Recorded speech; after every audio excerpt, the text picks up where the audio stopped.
Welcome back, kids.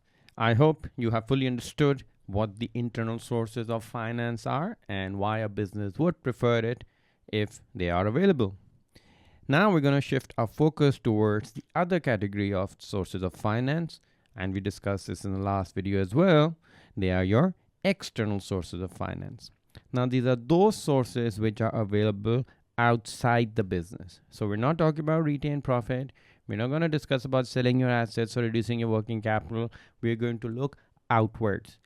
We are looking for things that are available from an external source, from an external stakeholder, whenever a business needs finance. So our focus is on external sources.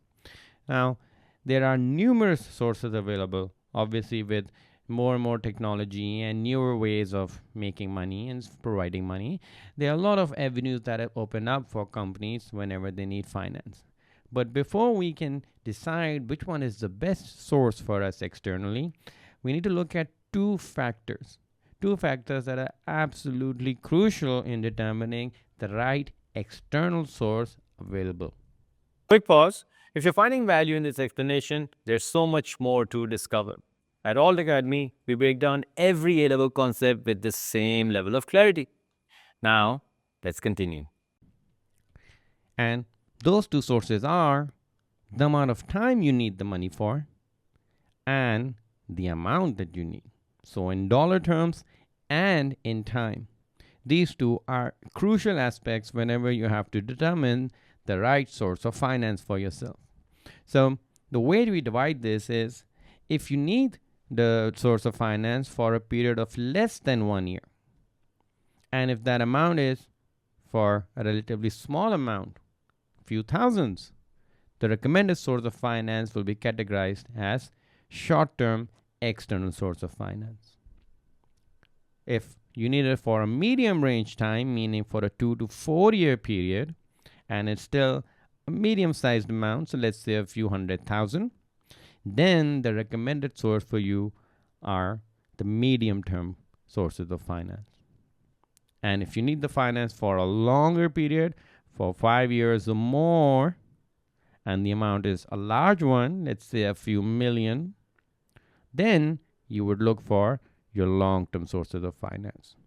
So these are little cues to help a business decide which source of finance or which category of the source of finance you should look for. Because the external sources of finance are easily understood when divided into these three categories, as we will look in the next slide.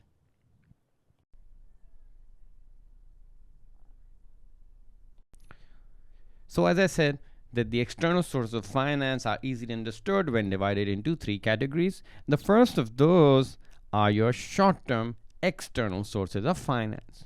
And there are four that we're going to look at: bank overdraft, a simple bank loan, creditors, and factoring, or also known as debt factoring. Then we will move on towards the medium-term sources of finance, within which there are three: leasing, hire purchase, and a simple medium-term loan.